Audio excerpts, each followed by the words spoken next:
Un gusto estar con ustedes y poder compartir los importantes temas que se discutieron en la Conferencia Internacional de Trabajo este año. Cuando decimos la conferencia, nos referimos a la Asamblea Mundial que reúne a todos los actores tripartitos del mundo del trabajo, y este año tuvimos la oportunidad de discutir una norma nueva, una recomendación sobre aprendizaje. Tuvimos la oportunidad también de tener en comisión discusiones sobre las directrices para la transición justa. Otro tema importante fue la discusión recurrente sobre el enfoque para la protección laboral, y finalmente la Cumbre Mundial del Trabajo que reunió a distintos líderes y actores para discutir la posibilidad de adoptar una coalición mundial para la justicia social. Bueno, esta nueva norma es una recomendación, ¿no? Probablemente todos conocen que el marco normativo de la OIT está constituido por convenios y recomendaciones. En este caso, la recomendación que se vino discutiendo durante varios años apunta a poner de relieve la importancia que tiene el marco normativo en materias de aprendizaje. Nosotros conocemos muchas experiencias distintas que adopta el aprendizaje en nuestros países. Uno de ellos es, por ejemplo, la formación dual, ¿no? Este modelo que ha tenido y tiene tanto éxito en países como Alemania, como Suiza, y que también tiene distintas variantes en nuestras regiones y también en Chile. La idea de esta norma es poner de relieve cuáles son las características normativas que debería tener un sistema de aprendizaje para que puedan protegerse los derechos y las obligaciones también que tienen aquellas personas que participan de los ciclos de aprendizaje, y también las oportunidades que genera para las empresas contar con este sistema. Sabemos que los sistemas que tienen diseñado un sistema normado de aprendizaje tienen un desempeño, las empresas tienen un desempeño productivo mejor, y además los trabajadores y las trabajadoras que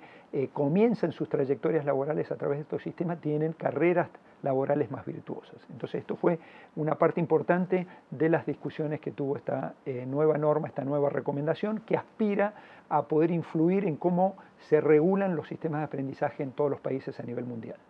La recomendación justamente se adopta en un contexto de una transformación acelerada que está teniendo el mundo del trabajo, con nuevas tecnologías, con una mayor digitalización. Entonces también lo que hace es promover esa diversidad que enfrentan hoy las empresas en términos de tecnologías, y también las distintas aspiraciones que tienen especialmente los jóvenes que se van incorporando al mundo del trabajo, que buscan formas distintas, formas más flexibles, formas que puedan complementar distintos aspectos de su vida cotidiana en la formación para el trabajo. La norma también tiene un reconocimiento respecto al aprendizaje a lo largo del ciclo de la vida. Yo hice referencia a los jóvenes, porque normalmente los sistemas de aprendizajes los asociamos a los jóvenes que están entrando al mundo del trabajo. Pero justamente también siguiendo parte de las recomendaciones y la Declaración del Futuro del Trabajo de la OIT, el enfoque tiene que ver con el ciclo de vida, y también reconocer que el aprendizaje se desarrolla en todas las etapas de la vida, y también incluye a las personas mayores, que también requieren recualificaciones de sus habilidades y una actualización también de muchas de las habilidades que tienen que ver con el mundo digital, en donde pueden perfectamente desarrollarse estas personas de edad donde ya no requieren estos puestos de trabajo un esfuerzo físico tan importante. Bueno, esta conferencia del año 2023 tiene un nuevo director para la OIT, el señor Gilbert Humboldt, y el nuevo director tiene la aspiración y ha propuesto a los constituyentes tripartitos, ¿no?, a los representantes de gobiernos, trabajadores y empleadores, la conformación de una coalición mundial para la justicia social que esté liderada justamente por la OIT y desde el mundo del trabajo, ¿no? La propuesta del director general, que fue discutida por los actores tripartitos en la conferencia, y que también tuvo la invitación a estos líderes mundiales y representantes de empresas y del mundo sindical para ver cuáles son las principales consideraciones que puede poner de relieve la OIT y proponer a otras organizaciones, por ejemplo los organismos de financiamiento multilateral, otros espacios multilaterales que funcionan además del de Naciones Unidas. Sabemos que, por ejemplo, los BRICS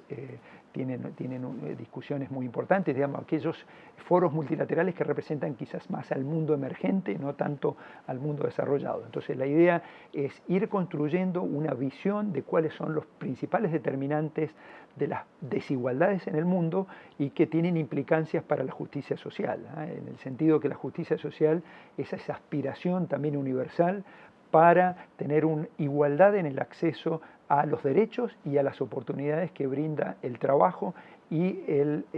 funcionamiento de nuestras sociedades contemporáneas. El concepto de justicia social está muy ligado a la historia de la OIT.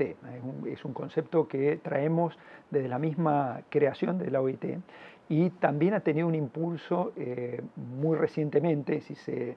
toma en perspectiva los más de 100 años de historia de la OIT. En el año 2008 se adoptó la Declaración para la Justicia Social de una sociedad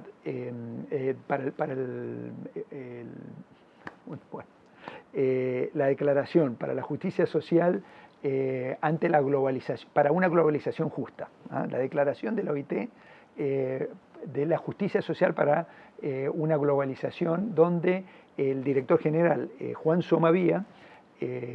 propuso la adopción del concepto de trabajo decente con sus 4 pilares. Las posibilidades de que podamos construir sociedades con un mundo de trabajo donde se priorice el empleo productivo, el pleno empleo libremente elegido, la protección social y la protección laboral, el diálogo social y los principios y derechos fundamentales en el trabajo. Estos 4 pilares del trabajo decente son justamente los canales y las vías para poder lograr una sociedad más justa y lograr esa aspiración de justicia social que propone la OIT desde hace mucho tiempo, pero que el director general Gilbert Dumbeau quiere reimpulsar con una alianza que vaya más allá del esfuerzo que está haciendo la OIT.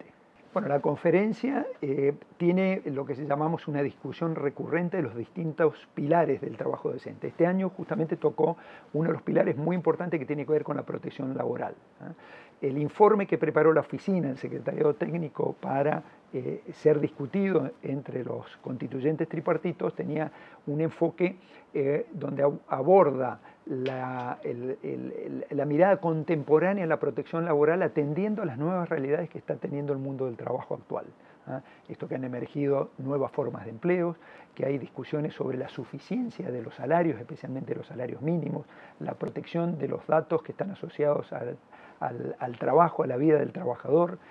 por supuesto temas que tienen que ver con la seguridad y salud en el trabajo, el rol de la inspección, el rol también de la negociación colectiva y el diálogo social. Entonces, lo que el informe propuso a los constituyentes tripartitos es tener una aproximación a la protección laboral como un conjunto de protecciones mínimas que deberían tener todos los trabajadores independientemente de su tipo de inserción y de su relación laboral, si es trabajador asalariado, si es trabajador independiente, si es un trabajador en cooperativas y otras formas que tiene el mundo de trabajo contemporáneo. Entonces, se discutió este documento y, por supuesto, hubieron distintas visiones. Es natural encontrar en estos debates que las visiones de los trabajadores y los empleadores sean distintas en algunos puntos. Por ejemplo, hay una discusión sobre el concepto de salario mínimo que refiere al salario suficiente o al salario vital o al salario que permite cubrir las necesidades básicas de un trabajador. Bueno, ahí hay muchas discusiones en cada uno de los conceptos. Lo importante es que luego de las discusiones, de 2 semanas de discusiones, se adoptaron unas conclusiones y un plan de acción y una guía para que trabaje la OIT junto con los constituyentes tripartitos a nivel de los países. Y básicamente el acuerdo es seguir promoviendo el fortalecimiento de las instituciones laborales para que puedan cumplirse estos principios de derechos fundamentales en el trabajo. Esto incluye la promoción de los derechos fundamentales que tienen que ver con la erradicación del trabajo infantil, la promoción de la negociación colectiva, la no discriminación y más recientemente también los convenios que tienen que ver con la seguridad y salud en el trabajo, que tomaron tanta relevancia en el contexto de la pandemia. Hubo distintas visiones de cómo abordar el tema, porque también esto se relaciona con otra decisión que adoptó el Consejo de Administración de la OIT, que es el órgano tripartito de gobernanza, que es iniciar el proceso para la adopción de una nueva norma internacional para el trabajo por plataformas. Esta decisión se tomó en el Consejo de Administración de noviembre del 2022 y este año está empezando la elaboración de los informes y la discusión de este instrumento normativo que podría terminar con el consenso para un nuevo convenio o una recomendación, y el tema justamente de la protección de los datos de los trabajadores que utilizan muchas de las plataformas a través de las cuales se genera empleo y se ofrece trabajo a muchas personas en las sociedades contemporáneas, quedó incluido en esa discusión. Los convenios que tienen que ver con la seguridad y salud en el trabajo pasaron a ser convenios fundamentales. ¿Qué significa esto? Significa que todos los países tienen que cumplir las disposiciones del convenio independientemente de si han ratificado o no el convenio. Por supuesto, es preferible que los países ratifiquen el convenio porque eso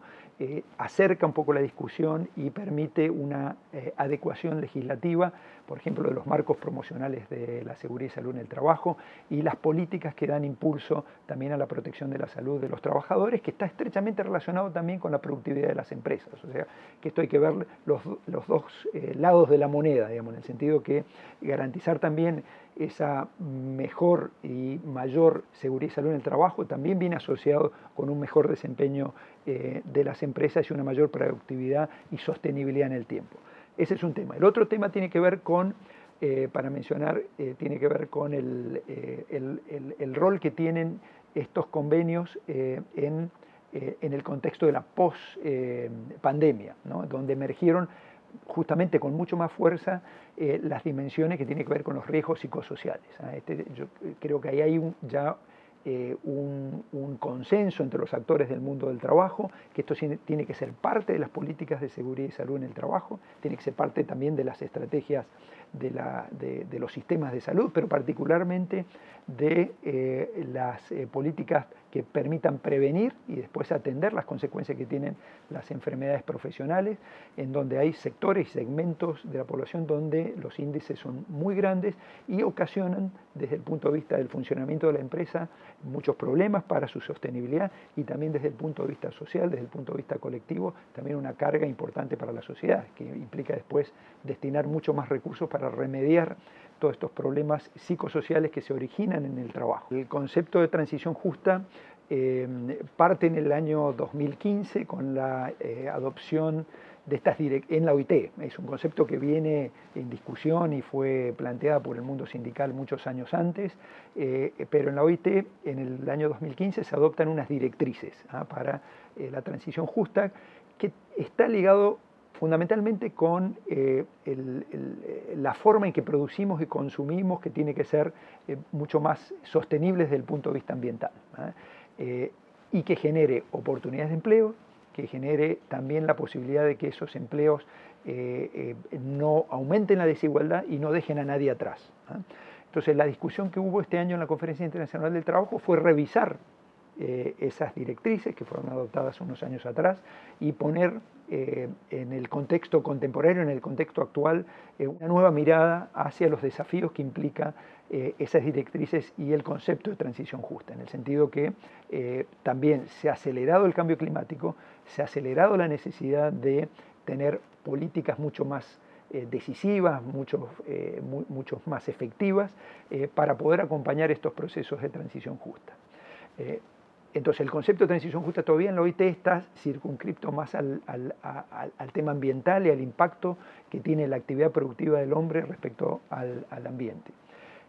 El tema de transición justa y el concepto también está siendo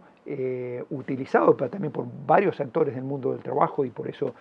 también ahí los actores del mundo del comercio, especialmente las organizaciones sindicales, han rescatado esta idea de que las transiciones productivas que tienen distintos sectores económicos, una de las razones puede ser la incorporación de tecnología, también tiene que utilizar esta idea de justicia social o de transición justa, en el sentido que no tiene que dejar a ningún trabajador atrás y que los costos que involucra esa reestructuración productiva o reestructuración también de la actividad productiva tiene que tener en cuenta los costos que enfrentan los trabajadores, y que eso hay que de alguna forma tener un abordaje más colectivo, más social, y que no esté concentrado en los pocos trabajadores que se ven afectados en esos puestos de trabajo donde se incorpora tecnología. Podría decir que el tema de la equidad de género y el diálogo social como instrumento para llegar a los consensos y para promover estos acuerdos si se quiere, más civilizatorios y de avances y de progreso de nuestras sociedades, tienen la equidad de género como un tema transversal. También la Comisión de Expertos puso el informe anual a disposición de los constituyentes y este año abordó el tema de la equidad de género. Este es un tema que viene siendo rescatado en varios documentos de la OIT en los últimos años. Debemos recordar que también cuando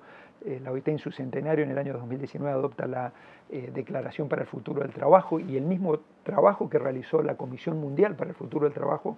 puso de relieve la necesidad de tener un programa transformador de género que pudiera acelerar los progresos que ya estaban ocurriendo, ¿no? Todos los países en el mundo, especialmente en América Latina, en el mundo más occidental, han tenido efectivamente progresos en inclusión de la mujer, en igualdad de género, en sus legislaciones, en sus prácticas. Pero estos progresos han sido modestos, ¿eh? No han permitido pegar un salto donde sea muy sensible el avance en equidad de género. Entonces, bueno, y esto hubo una discusión, ahí también en el informe que pone la Comisión de Expertos hace una suerte de evaluación y también hay algunas consideraciones donde tratan de poner de relieve la necesidad de utilizar también a la herramienta de diálogo social, donde la voz también de las mujeres especialmente esté mucho más representada en los distintos foros donde se discuten las políticas laborales y que también haya una política de mayor inclusión en las organizaciones que participan de los diálogos sociales, ya sea del lado de los trabajadores o de los empleadores. No hay una prescripción detallada de cuáles son los instrumentos y cuál es la mejor forma de avanzar en equidad de género. Hay una serie de recomendaciones generales y también la OIT como secretariado técnico de sus constituyentes pone a disposición algunas buenas prácticas que han adquirido algunos países con éxito.